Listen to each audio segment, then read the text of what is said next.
Hi everyone, I'm Parag Khanna, and I'm thrilled to be working with you on my new book, Move.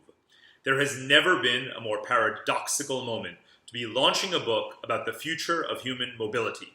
After all, you have been stuck in place for an entire year at least. But let me remind you that 2019, on the eve of the pandemic, was the high watermark in all of history for migration. Nearly 300 million people living outside of their home country. Do you really believe it's all stopped, even reversed? Let me give you 5 good reasons why the decade ahead will witness more than 1 billion people relocating to new places, including probably you. The first is demographic imbalances. That means the mismatch between old and young people and the labor shortages it creates. In the past 75 years, this has been the #1 cause of migration. Today, all the world's mature economies of North America, Europe, and Northeast Asia are struggling with massive pension obligations and a dwindling workforce and tax base to pay for them. Korea and Japan, for example, are literally shrinking. America, too, has massive labor shortages and still would even at full employment. America's GDP is going to be smaller in 2030 than today unless the US brings in 500,000 migrants every year. What does the country look like if it doesn't? Well, the past year has been the worst time to be a working American mother without the support of immigrant childcare. That's partially why almost 3 million women have dropped out of the workforce during this pandemic. The US needs an immigration policy based on supply and demand, not ideology. Collecting people is the path to amassing power. Either America will embrace mass migration again, or it will fall behind. The second driver is political upheaval. As we've seen in the past 4 years, populist nationalism doesn't solve these problems. In fact, it makes them much worse because it literally drives people away. And guess what? America has now become a source of immigrants. Since the 2008 financial crisis, the number of American expats, people like me, has doubled to more than 9 million people. In the first 6 months of 2020, 5 times more people than usual applied for a second passport. The number of Americans giving up their US citizenship to expatriate abroad has doubled in the past 5 years as well. I can name you a dozen tech gazillionaires who've shown up here in Singapore in hazmat suits with their families in just the past 6 months. They're bringing their money and their families, and they're not going back. The most important vote in the world is taking place every single day, and that's the vote in which people move or vote with their feet. And one country's loss is another's gain. Americans have decamped to Ireland, Portugal, and Germany, and of course, Canada. Canada is the only country intentionally increasing its population size by about 1% a year, taking in nearly 350,000 migrants annually. By 2050, Canada could have as large a population as Russia. Canada is embracing Americans, Syrians, and Indians and turning them into Canadians. Canadians are too humble to spell it out, but in this book, I talk about the Canadian dream.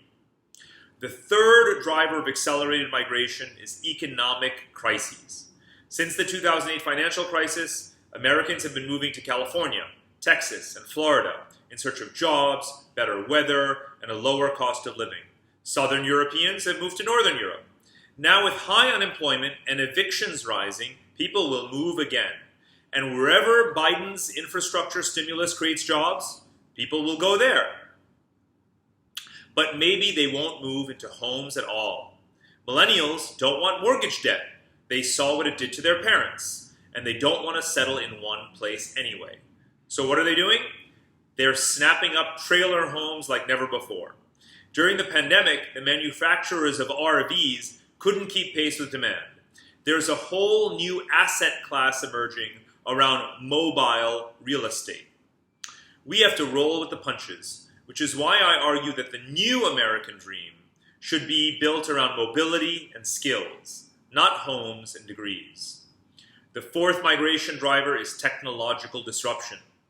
Robots have been relentlessly taking human jobs since before the financial crisis, pushing people away from the Rust Belt.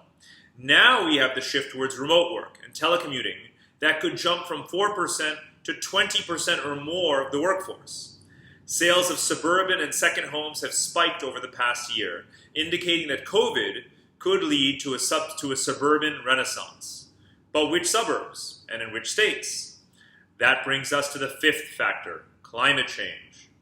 As global temperatures continue to rise, NASA's forecasts make pretty clear that Canada, Northern Europe, and Russia are becoming the only regions on the planet suitable for year-round habitation. Which means that everyone buying homes in Florida and Texas right now, you're not doing your children any favors. America's climate oasis, actually, is precisely the state that's losing people right now, Michigan. That brings me to a central argument of the book. We aren't just going to move from one place to another just once. Rather, we're becoming a nomadic and migratory species again. All of the trends I just mentioned are unfolding at the same time. You don't get to pick your crisis, but every crisis pushes us to move and move again. Just look at the UK. Since 2016, Brexit has driven away investment and talent. But Britain has an educated population, a large economy, and ample fresh water. There's a good chance that within a decade, the UK will be luring in a whole new generation of cash-rich climate migrants.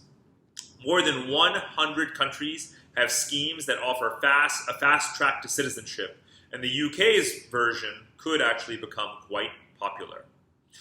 This story does have a protagonist, youth. Today's youth, Generation Y, Gen Z, and Gen Alpha, are the three largest generations in human history. They represent 64% of the global population. But they are also the last great generations because fertility has plummeted everywhere. If you want to describe humanity today, it's not two-income, middle-class families with kids. Rather, it's young, unmarried, childless, and struggling in cities. But global youth are overwhelmingly pro-globalization and pro-immigration. For example, 68% of American youth voted for Biden versus only 32% for Trump. If you take all this together, you have a massive global youth who are stressed out and ready to go anywhere, and many countries desperate for young migrants and taxpayers. The result will be an all-out war for talent. Yes, the exact opposite of the populist nationalism that dominates today's news. Just look at Canada's points-based immigration system. It's totally ageist. An 18-year-old Brazilian barista would get more points than a 43-year-old PhD. Germany has remained the motor of Europe, partially because it's taken in 1 million migrants over the past 5 years and integrated them into the labor force. Scandinavian countries have raised immigration too, even as they struggle with assimilation. There have never been 3 million foreigners living in Japan, as they are today. Even China has to import labor because of the effects of its one-child policy. And Russia needs millions of migrants to work on its farms as it becomes the world's largest food producer and terraforms Siberia. And the country with the most young people of all isn't China. It's India. More broadly, South Asia, including Pakistan and Bangladesh, has 1.8 billion people.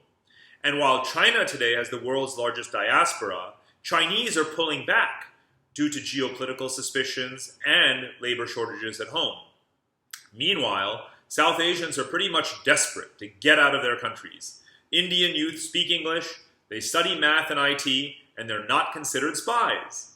As a result, all across the OECD countries, Indians today represent 3.2 million of the total stock of foreign-born professionals, whereas Chinese are only 2.4 million. And in the coming decade, we'll see that gap expand even more. This leads to an interesting phenomenon, such as the rise of what I call Asian Europeans, whose total number is catching up to the number of Asian Americans. So geopolitically, the world is becoming yellow, but demographically, it's becoming brown. This is a totally global book. I look at the fate of South America, Africa, and the Arab world. Where will their people go? Will they reassemble in the upper Amazon? Can Gulf cities like Dubai and Riyadh cover themselves in air-conditioned domes? Australia has been a top destination for Asian millionaires, but what happens if it can't control its forest fires or recover from droughts? I have chapters profiling all the world's climate oases, from Kazakhstan to Costa Rica and northern Italy to Japan. I answer where you should go to ride out the next pandemic, where you should buy real estate to protect yourself from climate change, even where your kids should go to college. There are many books about how climate change and mass extinction will kill us. This is a book about how and where we will survive. And that means tackling big geopolitical and even moral questions about sovereignty and borders. I advocate a radical realignment of resources, states, industries, and people, a new map of connected and sustainable settlements.